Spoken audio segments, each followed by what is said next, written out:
welcome to this episode of the Irish Economics Podcast. I hope this finds you safe and well amid the current COVID-19 lockdown. In today's episode, I'm delighted to be joined by Professor Michael McMahon to discuss how we manage the macroeconomy.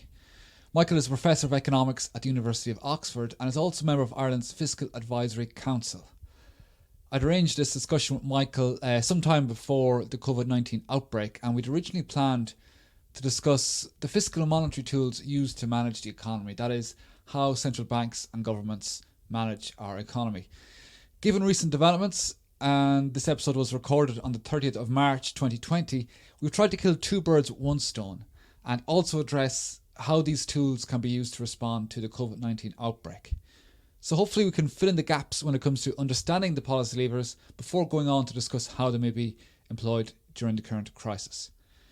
So Michael is very well placed to address this topic. Among his varied work, he has worked with the Bank of England, which is the UK central bank, and also, as I said, he's a member of Ireland's Fiscal Advisory Council, so therefore is very well placed to tell us how to address this topic at hand. A quick note, this is the first remote recording, so sound is not up to my usual high standards, but please do not fear. I have learned a lot and expect future recordings to be infinitely better. However, Michael is very clear, and that clarity of thought hopefully will break through any muddied sound.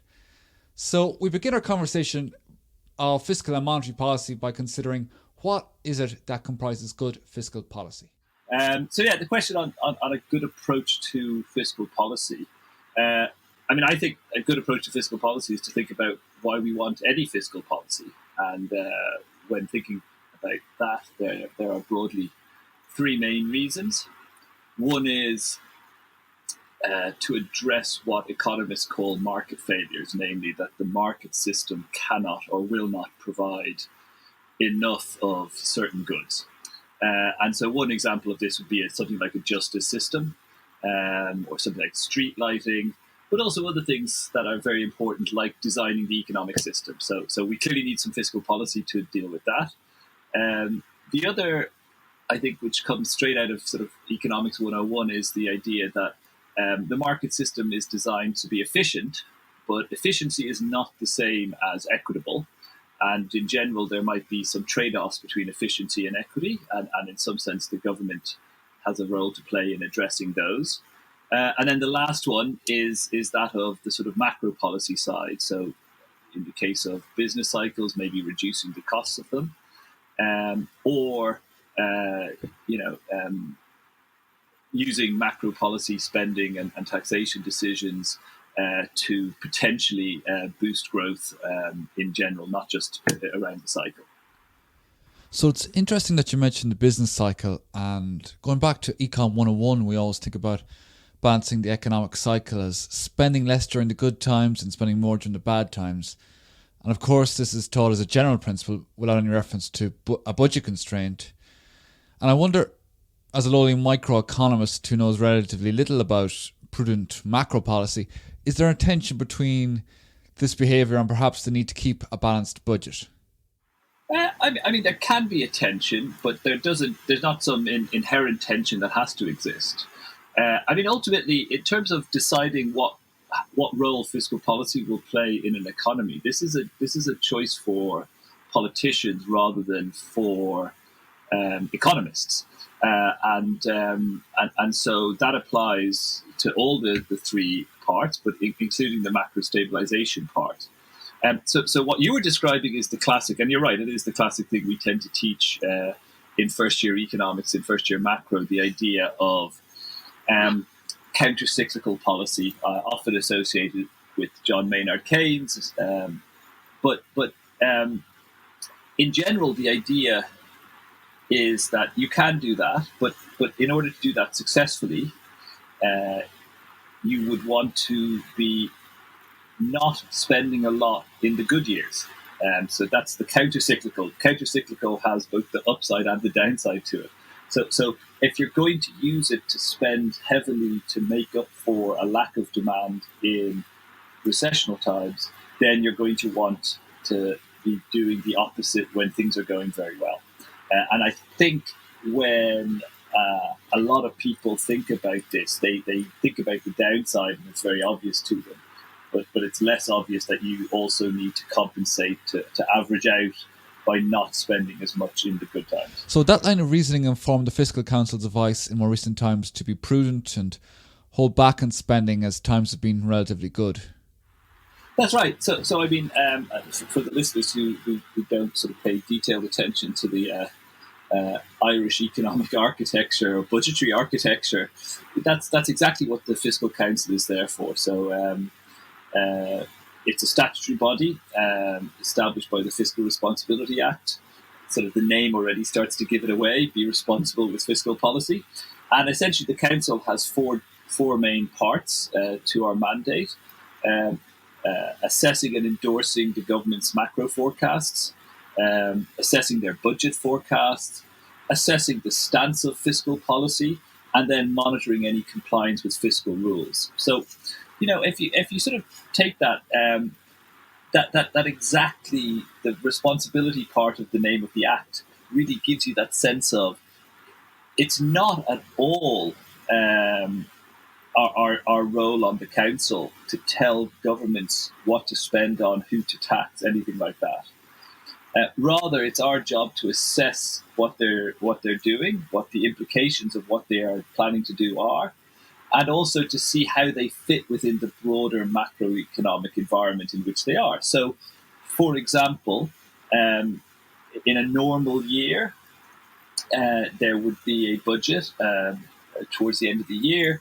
And in preparing that budget and in preparing new policies or changing policies and assessing how much tax revenue that would bring in or how much it's going to cost the exchequer to go ahead with some spending plans, they will come up with macroeconomic forecasts. So first of all, we'd assess the macroeconomic forecasts and where they make sense, where they're realistic, and then see whether then the implications for the budget make sense and then what that means overall. So when you will have heard in the past, the Fiscal Council is pushing for the government to be more prudent, that would typically be because we are at a point in the cycle where we think things are going pretty well, the economy is going pretty well, and we don't want overspending in the good times because that will then limit the ability of the government to respond when they need to in that counter-cyclical sense, so in a downturn.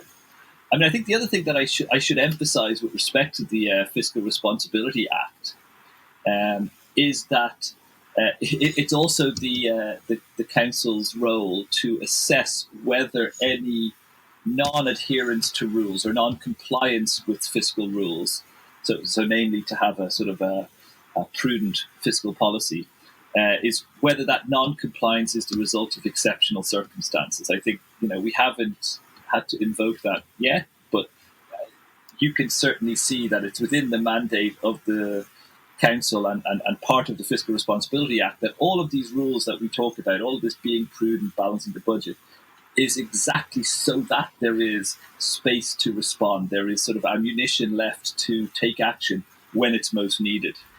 So having discussed the importance of leaving that space, perhaps it might be useful to discuss the importance of not having that money in reserve for a rainy day.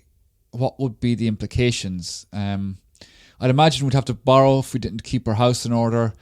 Would we be seen as a bad bet for lenders? Therefore, the cost of borrowing perhaps would be higher. I mean, it can be. That's at least sometimes the worry. It's very difficult to know. It's certainly very difficult to know in advance what the cost of borrowing will be and when, if at all, markets may decide that they do not wish to lend to a given government anymore. And so right now, I guess we are in time, certainly in my lifetime and certainly in my lifetime as an economist, that we're in a very unusual position. And I have to say, we don't know what the markets will do. We don't know whether or not or how much they will be willing to lend. And I guess we'll probably come onto it in a bit. But there are other bodies, including the European Central Bank, who are taking action that is helping to ensure liquidity in the system and to ensure the stability of the financial system, and even taking actions to purchase government debt, which again makes the market deeper and therefore makes it easier for governments to borrow. It's certainly the case, I would say, that unlike in 2008, we are actually entering this current health crisis in relatively good shape. Now, that's not to say everything's been perfect, but growth has been relatively strong and pretty well balanced recently. If anything, we were assessing that the other big potential shock to Ireland aside, the Brexit shock, that overheating was starting to look more likely, but it had not yet become at all a severe problem. Households and business in general had relatively sound financial positions. And the government's budget, although we had relatively high debt ratios measured relative to GNI star, which is our preferred measure, this adjusted measure of national output, the projection was for it to continue to fall. So in some sense, I think you're right to be concerned in the sense that normally, if you spend a lot of money and you have big deficits, this would be potentially a cause for alarm. I certainly think that cause for alarm is, at least at this present moment, sort of second order relative to the health crisis that we're sort of fighting. So before moving on, we could perhaps wrap up our general discussion of what constitutes prudent fiscal policy by discussing a paper you wrote in a UK context. I think the headline message was that sound fiscal policy is not necessarily what appears at face value to be an evenly balanced budget, but perhaps you can correct me on that. Yeah, I think this is really important to understand, and it's not really even it's not. The beauty of this work is that it's very old work. I sort of replicated and discussed it in a UK context recently, but it's not a theory. It's accounting. Now there are downfalls with it being accounting, namely that a bunch of things that we think are important, like, as you were alluding to earlier, what rate of interest does the government have to pay on its debt?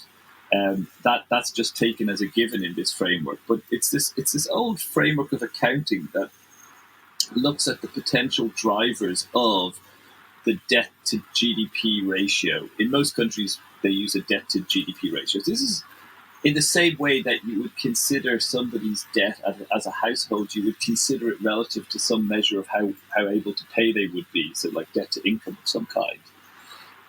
The debt to GDP ratio is normalizing government debt in a similar way. But the key point with that is whether or not a deficit is sustainable really depends on how costly it is for the government to borrow, and also how quickly they grow. So I'll always remember I started studying economics in school in the early 90s. And I remember at the time learning that the Irish debt is very high. And by the time I finished my undergraduate degree in Trinity, which is in 2000, Irish debt was much lower and looked very comfortable by international standards. And it seemed to be just on a downward trajectory. Now, the reason it was on a downward trajectory over that period was not because the government was running huge surpluses and paying off debt. It was that the economy was growing so quickly that essentially the massive debt that wasn't really getting any smaller in an absolute sense was just getting much smaller in a relative sense. And so you can't grow your way out of high debt. But the difficulty, and similarly, if the debt is very cheap to service, then you can also sustain bigger deficits without causing a sort of sustainability problem. It's a very simple framework, but I think it's very important to understand, because certainly then it does guide some of the decisions that governments should be making at times, in normal times, when thinking about when they should borrow. And in particular, if you're borrowing to invest, and that investment is going to lead to higher growth and higher output in the coming years, then that absolutely makes sense to borrow for. And it perhaps in normal times makes less sense to borrow heavily for what you would consider current spending, things that are just being paid for today and maybe not going to lead to higher productivity or higher growth in the future. Of course, that's the sense in which this framework is very nice and guides you. But again, where it misses out is on your first question about when will you be able to keep borrowing at low interest rates? Well, the answer is we don't know perfectly, and that model doesn't that framework doesn't have anything to say on that. So just to take stock of the fiscal situation in our discussion so far, the economy has been performing well. People are working, earning money, creating value in society, helping to make us better off. So much so even that we were in danger of overheating and growing at a pace that's perhaps detrimental, may lead to excessive inflation and other side effects. But alongside that, I noticed from Fiscal Council documents that we may be doing well to the extent that we had built a buffer in terms of a rainy day fund and a Brexit contingency fund. Would that be fair to say? Well, we were on the right track, but the rainy day fund certainly is not as well resourced as we would have liked, and that's why I said, while things were going in the right direction, it certainly wasn't the case that the Fiscal Council just patted the government on the back every budget to say everything's perfect, well done, keep going. But regardless of that, like I said, I think we were coming into this in the right, moving in the right direction, and this COVID-19 shock. I think we have to be very clear about how we think about it. This is almost certainly going to cause a big change in output in the Irish economy, as it will in other economies around the world. But it's a little bit different to normally, because, and I find it weird whenever I say this, but this is a desirable recession, if that's where we're going. This is a shutdown which is being done in order to aid public health. The shock is a public health shock, and the recession is part of the treatment for that. So as far as my view right now, and I should probably emphasize that when I'm speaking now, I speak, as a member of the Fiscal Council, but not for the Fiscal Council. So this is my personal view. I think there's a sort of a broad three-pronged approach to this. And that is, first and foremost, we must address the health crisis. That means supporting health sector workers, buying ventilators, equipment, expanding the supply of intensive care unit beds as necessary. And in a sense, this is the first challenge to which the fiscal authority has to be ready to sort of mobilize large amounts of resources. And given that part of that response includes, essentially putting the economy into a sort of partial and temporary coma, to use medical language, that makes the recession part of it desirable. The second part then for fiscal policy, or for the government to think about, is that during that desirable recession, it's necessary to support the economy. Because what we can't do is click the pause button and then expect us to wait however long it is. And this is part of the difficulty. It's very uncertain how long it will be. Will it be 3 months? Will it be 6 months? Will it be longer? But the government can take action that, while they have put this economy into a kind of paused lockdown scenario, that they can provide support for the economy, and particularly for households first and foremost, and for businesses, in order to ensure that after this health shock has subsided, that we are in the best possible position to recover. Some of this involves just direct support, but some of it is a slightly more difficult, like things about protecting food supply, protecting less headline-grabbing issues like waste processing and these things. We need to make sure certain aspects of the economy can keep going during the lockdown, and so that we're ready to go. And it's only once the health crisis subsides that we will start to think about the more traditional form of fiscal stimulus. The idea that hopefully there is the economy is relatively healthy, relatively ready to get going, and what we see is a very clear case of sort of V-shaped recovery. The sort of we've dropped down very quickly, but we recover very quickly. There's a whole bunch of sort of intertemporal substitution. So people who would have consumed in Q1 and Q2, they just defer that to Q3 and Q4, and basically by the end of the year or middle of next year, things are looking great. That's a very optimistic scenario. In a more pessimistic scenario, there are longer running effects, and it will be then that the government can think more about a natural amount of stimulus. And the problem is, like I said, there's a lot of uncertainty about all of this. How long will it be in the health crisis? How damaging will that period of temporary stasis be for the economy? But you were mentioning the sort of there was some money set aside for Brexit.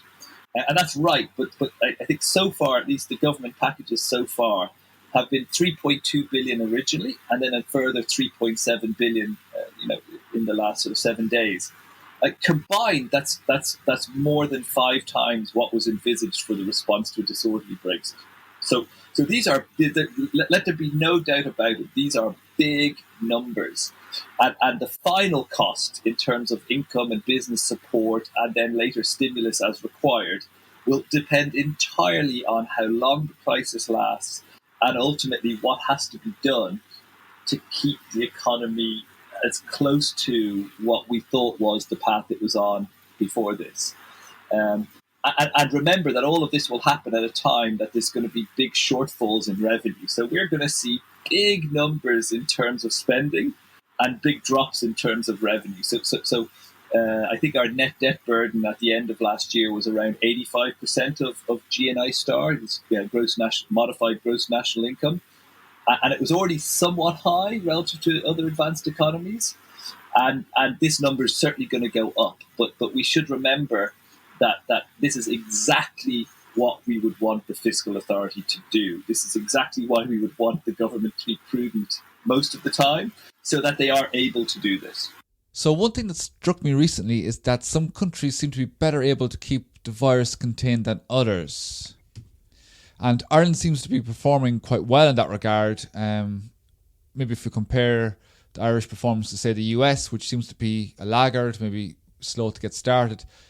So early action seems to be very important for containing the virus. And if we come out of the traps a bit early and are ready to go back to work before other countries, besides the obvious health benefits and the very important, most important health benefits, are we at an economic advantage as a first mover, or do we need to wait for everyone else to get back to normal? I think of this especially as we're a small open economy. I'd imagine the economic impacts are predicated on not only how well we do, but how well other countries respond. That's right. So I mean, I think the bit that I certainly still struggle to get my head around is what it even means when we say get back to normal. Because I think the current situation, which certainly in my local area in the UK and from what I hear from friends and family back in Dublin, people are actually following the rules, staying in except where necessary, and sort of taking the right measure. And I think this is all absolutely, like I said, desirable. It's brilliant. I think the more compliant we are, the better the outcomes will be, not necessarily for the economy, but if we remember the original reason for this idea of flattening the epidemic curve, this is really what we are all doing when we're being asked to stay home and limit our social interactions and social distancing and all of that. We are doing this to protect the frontline workers in the health system, so that they are not, this tsunami of infections, and particularly the stories that I heard from friends in Milan about doctors having to make decisions about who to treat and who to not treat.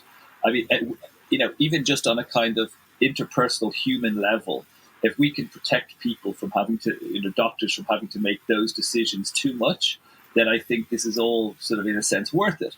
Now, but you're absolutely right. Even if we do our jobs of staying home very well, as an open economy, the new normal that we end up in 6 months' time, 3 months' time, is going to be difficult because, like you say, this is not this virus doesn't respect borders. It doesn't say, well, the Irish did well in March, April, May, so therefore, they're clear. We're not going to go back there.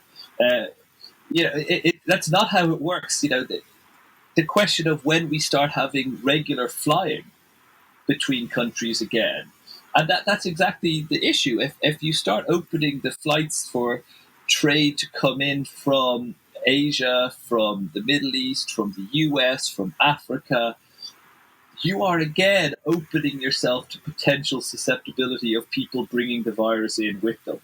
So I think the only point at which we'll really feel, and I'm not a medical doctor or an epidemiologist, but at least for me, the sense of when you can start thinking about getting fully back to normal is a point where we do have widespread testing in place, particularly the sort of the retrospective test to see whether somebody has it, whether they have the antibodies, whether they are potentially not so much of a risk anymore. But I think we're still quite a bit away from that. And then ultimately, when we have some kind of cure or some kind of treatment that we know works very quickly, very well. But so I think that the uncertainty around that is the bit where I think it's great when countries are compliant, and the more countries that are compliant, and even within a country, the more people that are compliant. This all helps with achieving the first order objective of this, which is the protection of our health systems. Because the thing we really have to fear is the fact that the mortality rates directly from this virus are much lower when we can treat the most severely sick with ventilators and with intensive care unit treatment. When we have overrun our intensive care unit systems, when we have run out of ventilators, the mortality rate in the absence of a ventilator will go up, and go up a lot. Moreover, the mortality rate from other things, which we are currently, or in a normal time, we would currently treat in hospital and have good outcomes from on average, they will also go up. So there is potentially, a double effect of being sensible, of flattening this curve. So that's, in some sense, the economic effects may or may not bear out because of the openness of the Irish economy and because of the general need for trade across borders to still take place if we want to get back to normal. But the first order impact of protecting the health sector should be number one at the moment, at least. Okay, so we've discussed a fair bit about fiscal policy. Perhaps now we can turn to monetary policy. So what are the tools that the central bank uses when it comes to managing the economy? Sure. Well, so monetary policy, as I guess the name suggests, historically refers to the question of literally how much money to allow to circulate in the economy. And this was the decision of central banks, often still under the control of governments, or in some cases independent. Actually, in most advanced economies now, it refers to the decision about what the interest rate will be. So to some people, this may seem like a change, but actually it's really not, because the interest rate is simply the price of money. So if one is the quantity, the other is the price. We're essentially, central banks have moved to setting the price and allowing people to decide how much money they want at that price. And at least in normal times, the interest rate is a sort of fundamentally important variable, which will influence how much it costs, for example, a household to borrow on a mortgage or on a credit card. It will influence how much firms or the government pay to borrow. And therefore, it plays a sort of central role in affecting the investment and consumption decisions in an economy. And so that's the sort of normal times. The interest rate is the tool. They can adjust that. If they put the interest rate up, it makes investment and consumption potentially less desirable. It makes savings more desirable, so people will switch their behavior, and it affects demand in that way. And in normal times, this has been used to control a little bit the state of the economy, but mainly with a focus on controlling inflation. And the reason for that focus on inflation is because ultimately that's what controlling the amount of money in the economy is ultimately going to drive the price level. And the way I always tell my students to think about this is, if you were to think about an auction room where everybody brings in some money and they're bidding on one particular item, and suddenly we make an announcement that everybody can add a zero to the money they brought in. well, so the 20 euros becomes 200 euros and so on. It's not going to change the fact that we still have one item to buy. It's just going to multiply the ultimate price of that item by 10.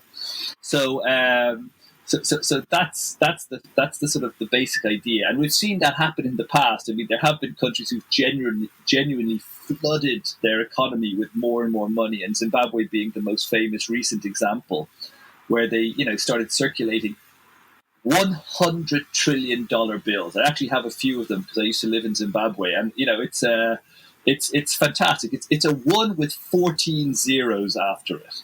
And the impact of that on the economy was that ultimately prices were doubling about once a day at the worst of the crisis.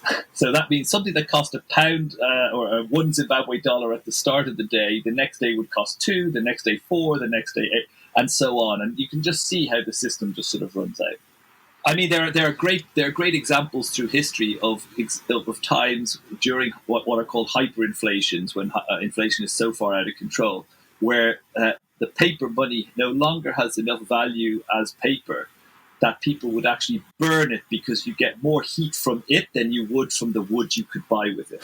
I mean, that's when the system is broken. Yeah, absolutely. So we want to control inflation. And since the 2008 crash, there's been a lot of talk about quantitative easing in terms of maybe keeping things ticking over. Maybe you could tell us a bit more about that, and for the layperson, what exactly is meant by quantitative easing. Okay, fine. So everything I described about adjusting the interest rate, and I'm going to get a little bit technical here now, just for 1 second and with one word, but I'm sure the Irish Economics podcast listeners will be totally au fait with these terms. But the key thing is that central banks don't control the real interest rate, they control the nominal interest rate. So when you see interest rates mentioned in the bank, they're talking about how much money you earn on your savings. So if they say 5% and you have 100 quid in there, they're going to give you £5 at the end of it. The real interest rate would think about the purchasing power of it. Now, the problem with this is that the nominal interest rate faces a constraint. And the constraint comes from the fact that the alternative to putting money in the bank and holding it as a deposit is holding it as cash. Now, most of the time when the interest rate is positive, then actually cash is dreadful because cash pays 0 interest rate in nominal terms.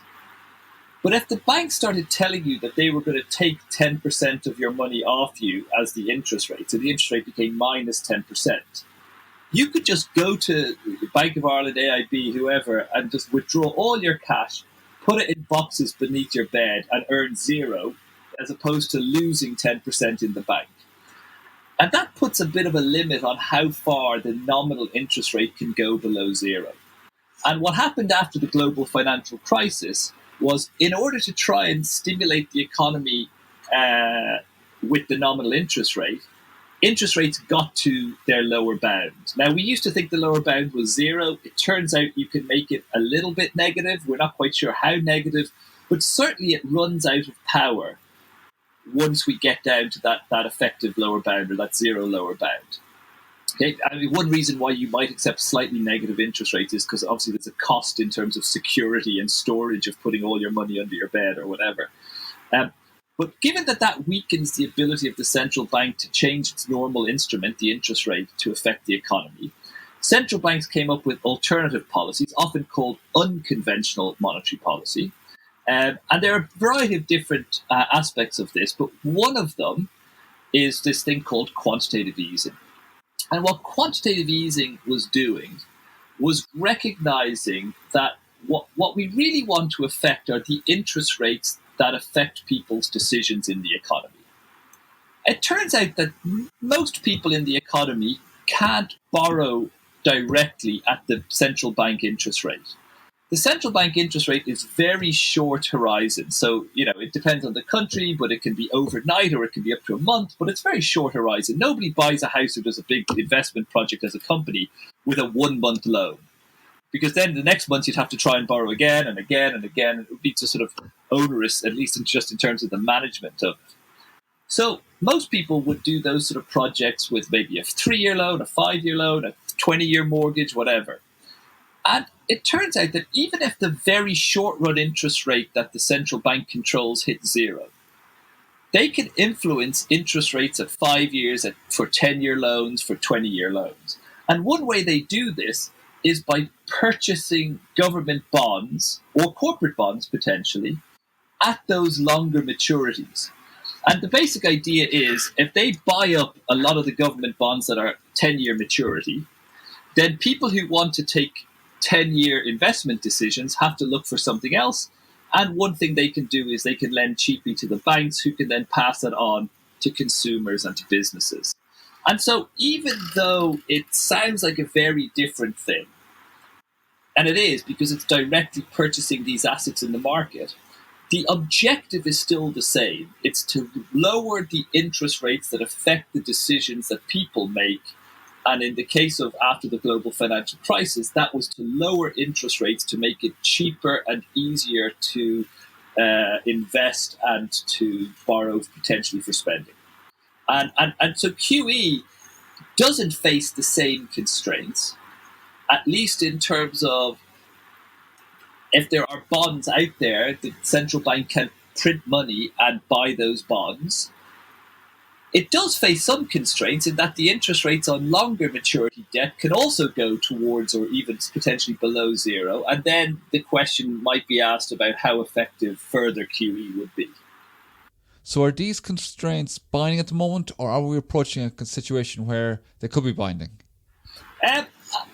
I don't know. I certainly think it's going to be less effective or potentially less effective this time. That doesn't mean we shouldn't, central banks shouldn't try it.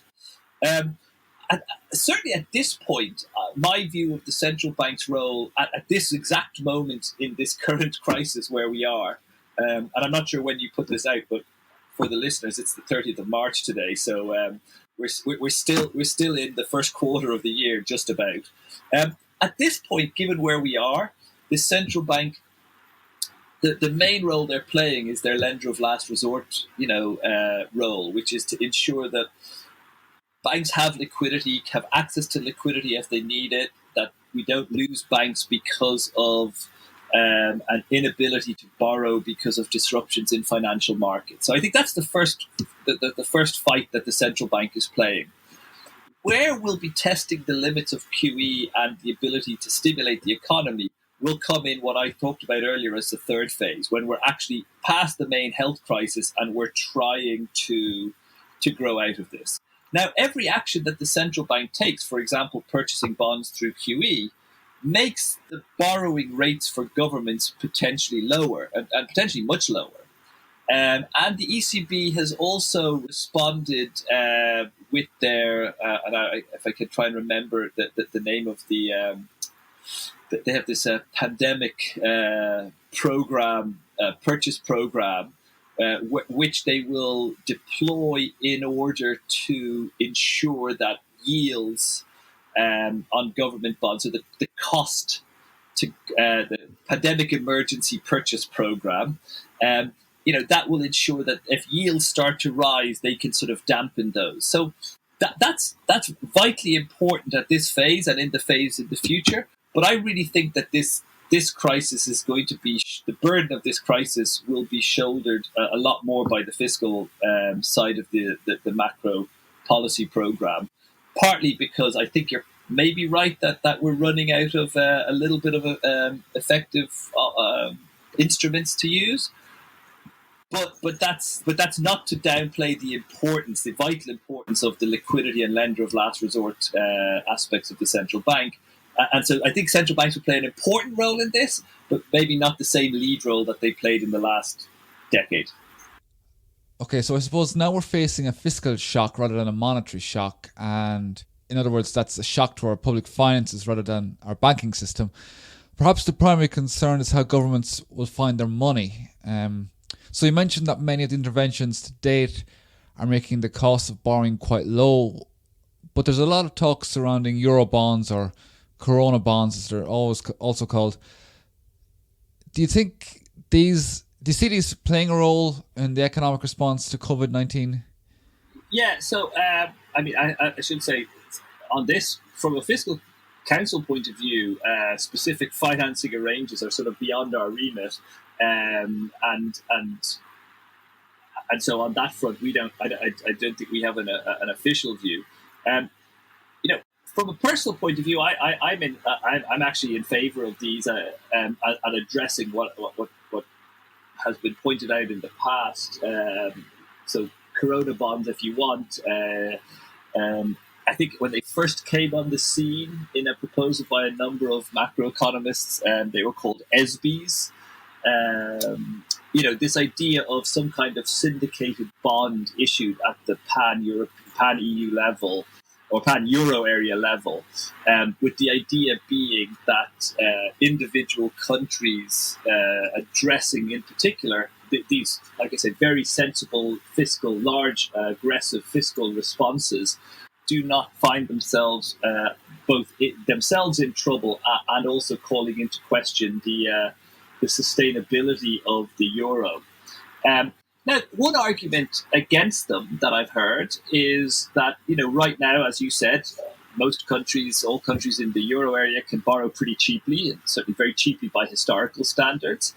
And I already mentioned the ECB's pandemic emergency purchase program, if I can start to remember what that is, PEP. That's sort of sitting there in the background to kick in if yields did start to rise.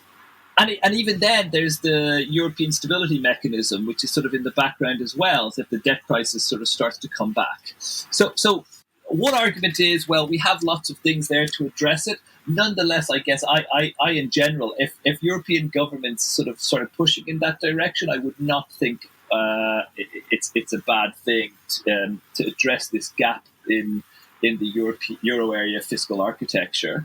But again, like I say, for Ireland, actually, if I say a few things about Ireland, I think that, like you said, the government cost of borrowing right now for Ireland is still essentially zero.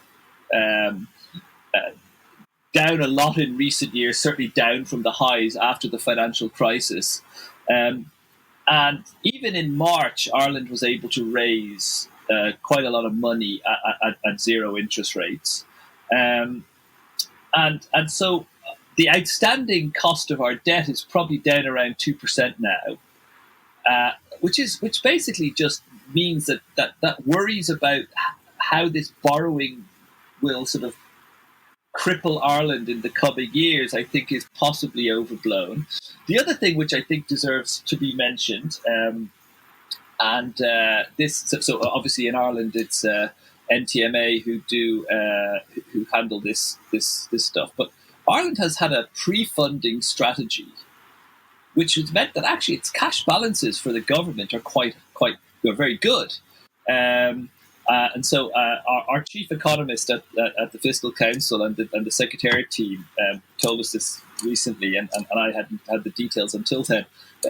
At the end of February, Ireland had 26 billion already raised to fund 19 billion of redemptions this year. And there are no redemptions in 2021. And then from 2021 to 2024, redemptions are going to be about 27 billion. And to put that into context, in the 3 years between 2017 and 2020, redemptions were about 70 billion. So just in a kind of how often you have to go to the market with asking them to lend you money, Ireland is actually in a very healthy position.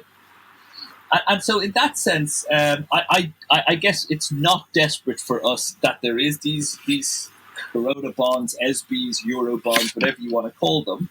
And so I would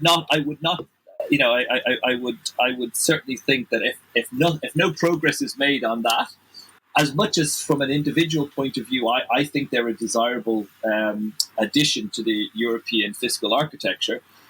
From an Irish Fiscal Council point of view, they are not somehow the sort of necessary object that if they are not in place, we are going to be the government is going to be hamstrung in doing the right thing, both this year with the health crisis and in the years to come, supporting and helping the economy to recover. So I think they're good, but I'm not lying awake going, gosh, if they don't come, it's the end. It's the end for Irish fiscal policy. Not at all. So my understanding is that because our house is in order, we can borrow at a reasonable rate. If we had been less prudent on the lead-in, we might be facing higher interest rates, and therefore the cost of handling the crisis would have been greater. Would that be true to say? That would certainly be the argument of economists. This is exactly so. I mean, I know.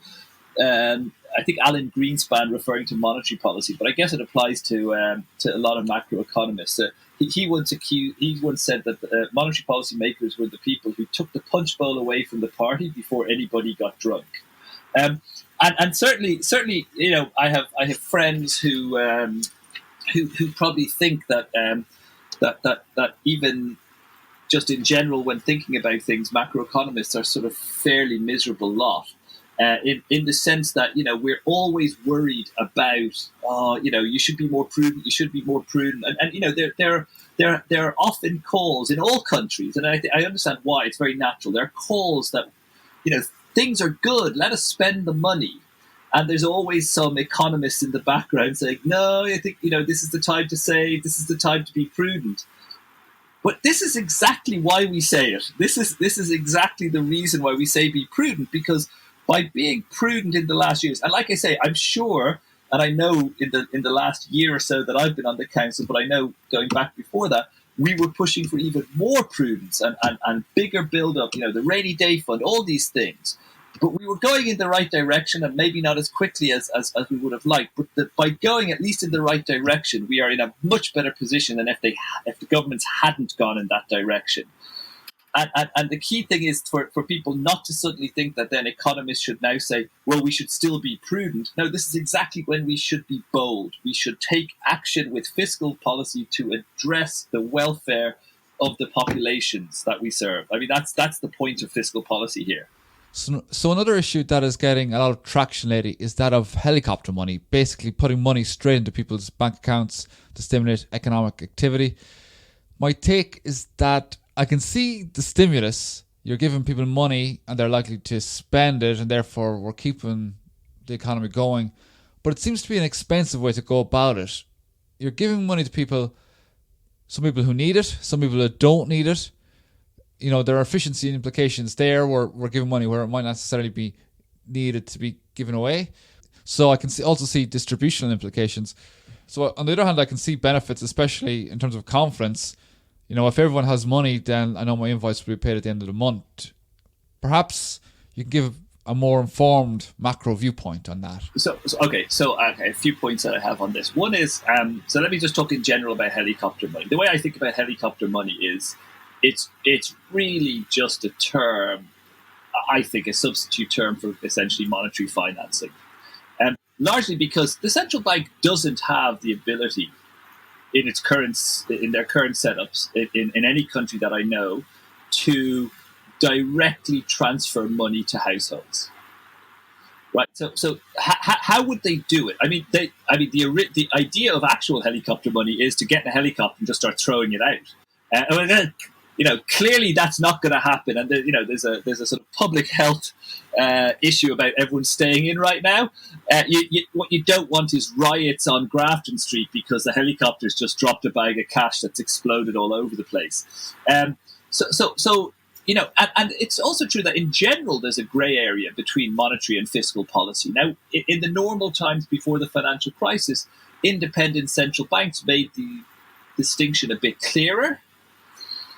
Unconventional policy has greyed that a bit more, and I think helicopter money, which would be essentially the central bank printing money and then giving it to the government and asking them to transfer it through their infrastructure of the tax system or the benefit system to every household, that's just looking like fiscal policy that's been financed directly from printing of money. That's monetary finance to me. Do I think we then want it now? Well, we do want some fiscal policy now. This is exactly what I said. We want fiscal policy to keep as you said, the engine running, or to keep the sort of the economy ticking over. So it's not necessarily a stimulus, but keeping the economy ticking over that we may want something like this. And again, this goes back to my point about the being bold. Or actually, I always keep in mind the words of a fellow Irishman who sprung to fame recently. This guy, Dr. Michael Ryan, he's the executive director of the World Health Organization, their emergency responses, essentially. And in fact, in the current notebook I have where I keep my notes on the Irish economy and the Fiscal Council stuff, I actually wrote down some of his quotes because I thought, although he was dealing with pandemic outbreak, I thought they applied pretty nicely to macro policy as well. And they are, let me just get the quote, react fast, be coordinated, be coherent, have no regrets. If you need to be right before you move, you will never win. Perfection is the enemy of the good.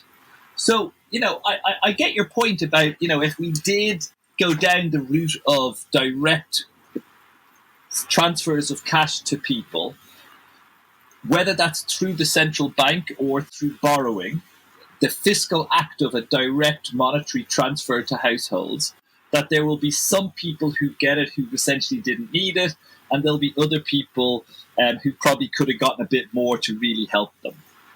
I think trying to design the perfect system now is too hard and will take too long.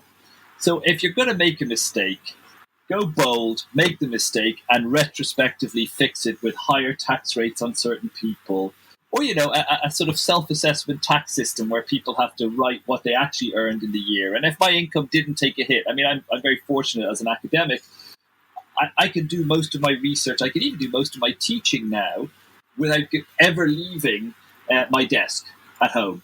So in that sense, I don't require the direct transfer, and somebody else should. But if the government thinks the only way to figure out who to give money to is to do it to everyone and then retrospectively figure it out, then maybe that's the right thing. Don't try and design the perfect system.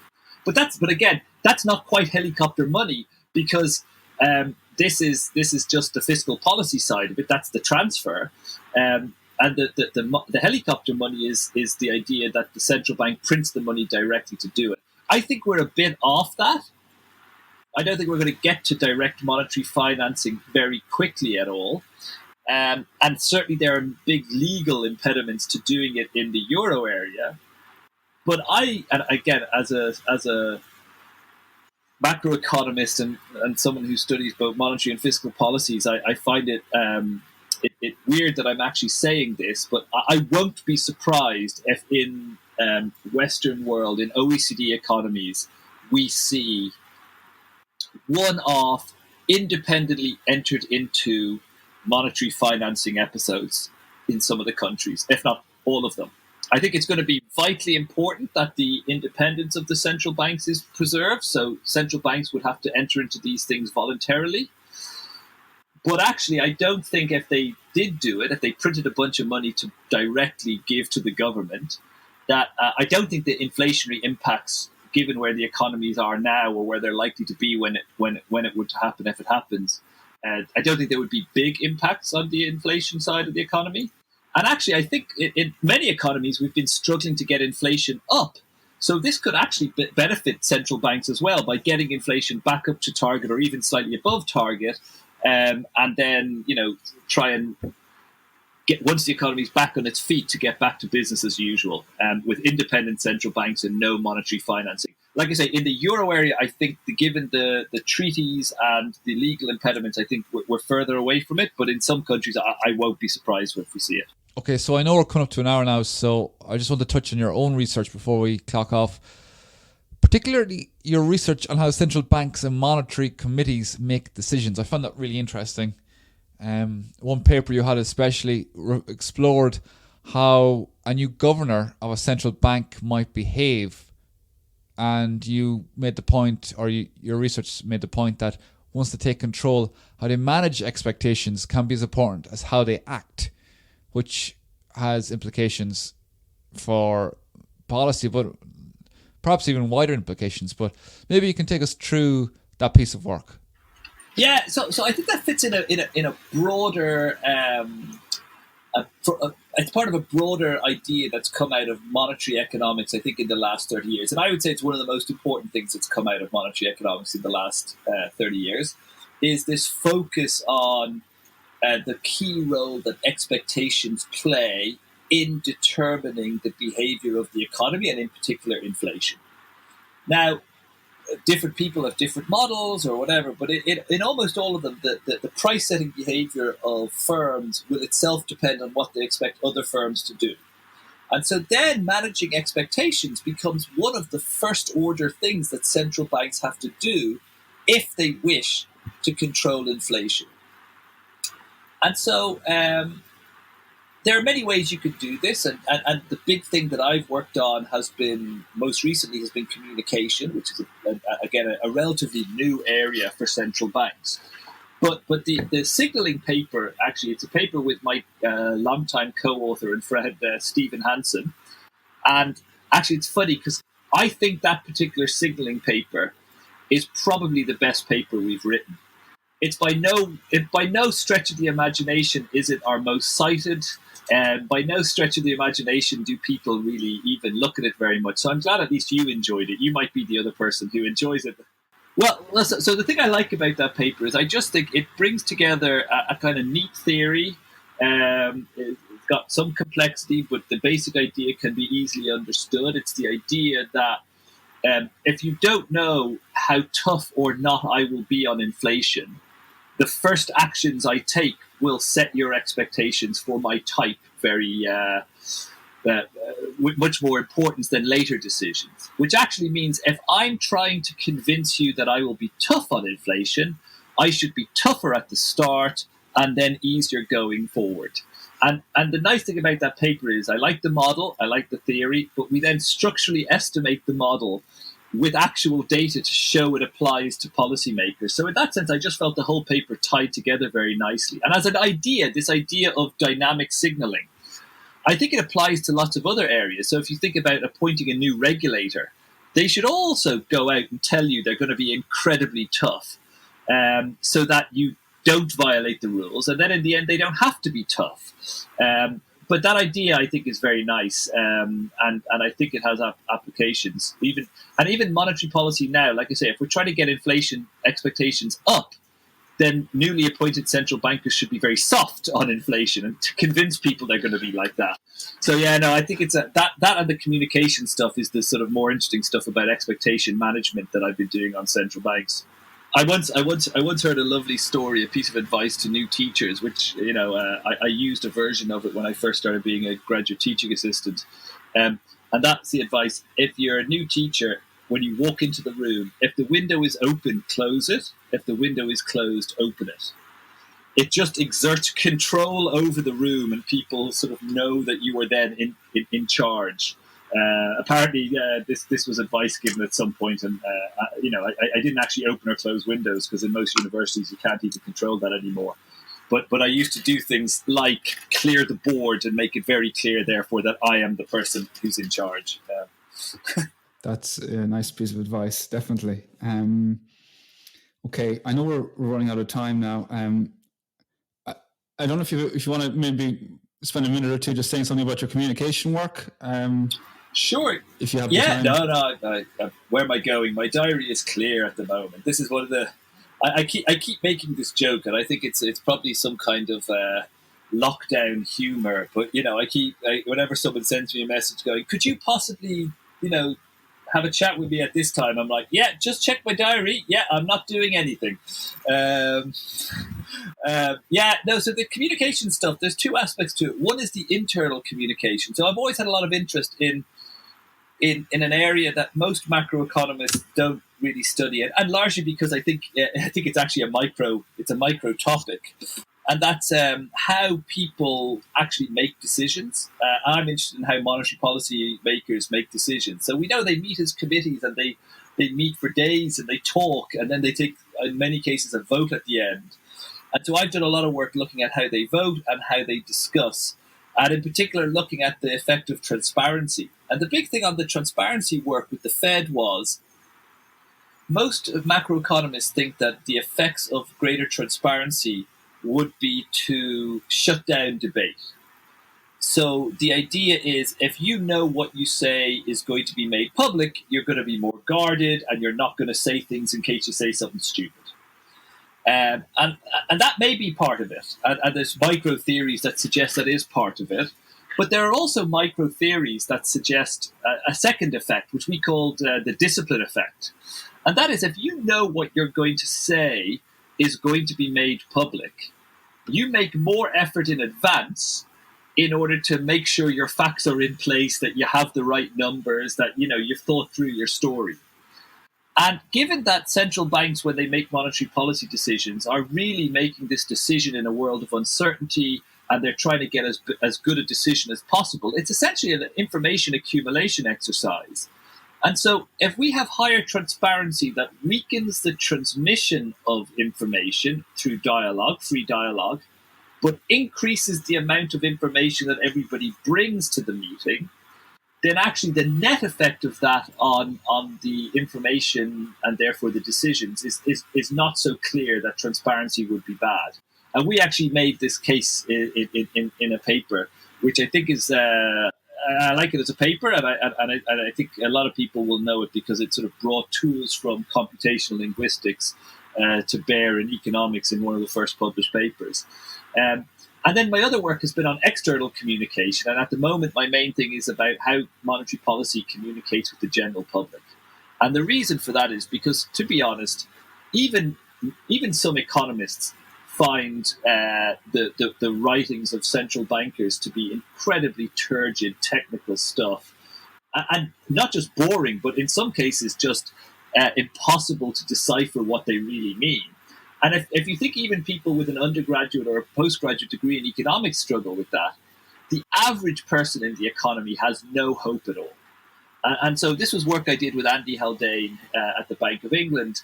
And one thing that really struck me was the average person in focus groups, so focus groups of normal members of the general public in the UK. Average people do not know what inflation and output mean, or even what GDP means. Those terms mean nothing to them. What they do understand are prices and jobs. But no central bank was talking to them in that way. They were putting out these things that were basically targeted at financial markets. And in some perfect Hayekian world, the financial markets can aggregate all of the information and transmit it through prices. And so in a sense, nobody normal has to read the central bank material so long as the people in the financial markets are. But 2008, 2009 must have taught us, if nothing else, that financial markets aren't perfect. And more than that, there may be other reasons why you want to talk directly to the public. And in particular, since the financial crisis, and partly because of people not understanding what QE is, why it was, people seeing it as a direct bailout of the banks, there are reasons of building trust with people whereby communicating directly with them helps to build that trust. And so I've done a lot of work in trying to explore what works well, what doesn't work, who does it work with, what are the gaps. And there is huge heterogeneity in who can understand it, who trusts the central banks.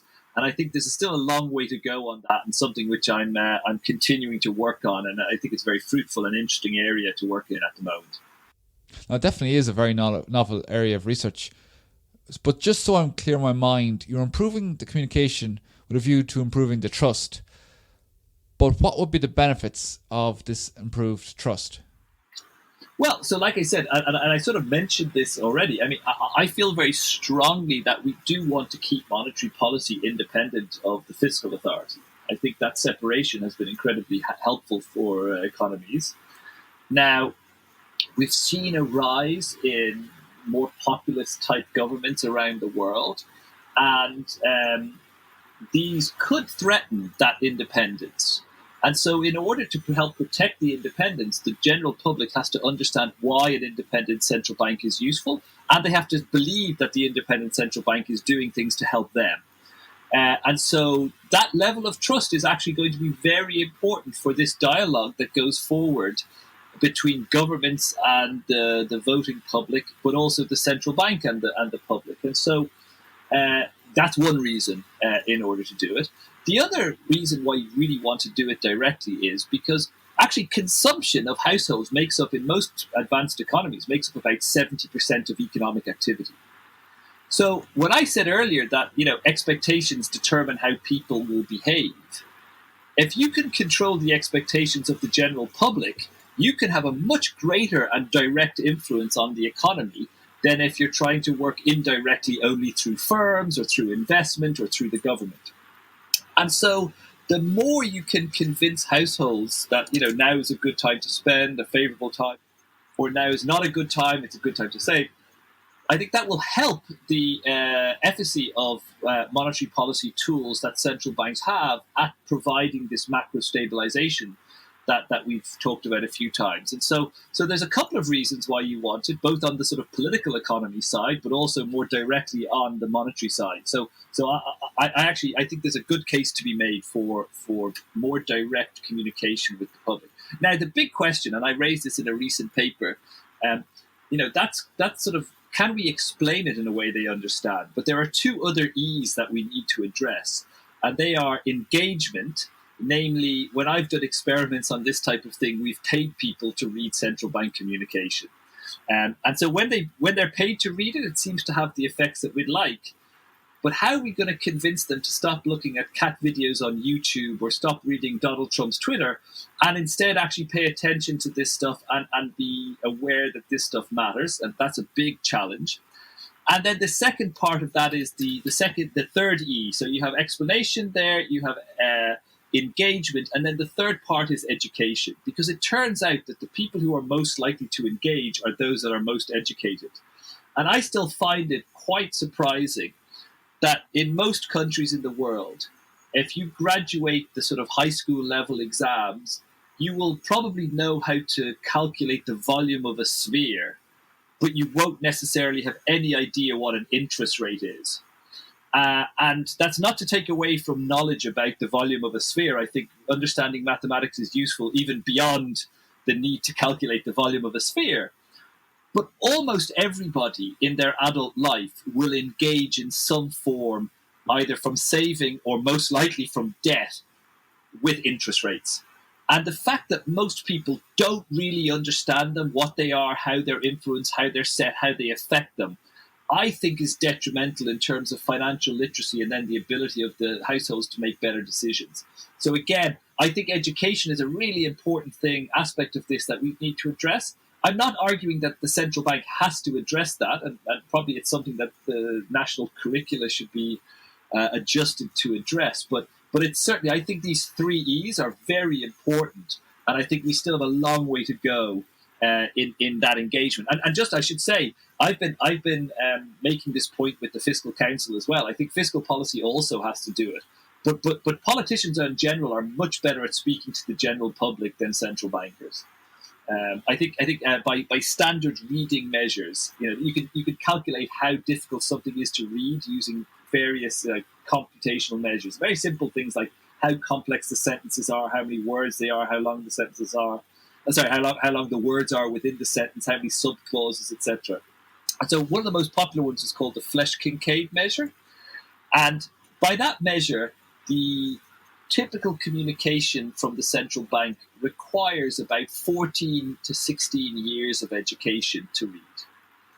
And that's not even the technical terms. It's not even do you understand the sort of the economics of it. Just to be able to read it, you have to be a university graduate. Politicians speak at a grade 8 level. So anybody with kind of high school education or even a little below high school education can read it. I think we need to start moving certainly from 14 to 16 down towards 10 and even 8 if we really want to engage a wider public. Okay, Michael, I think we've touched on everything there. Thank you very much for your time. When you're able to engage a microeconomist, I think you have definitely done something right.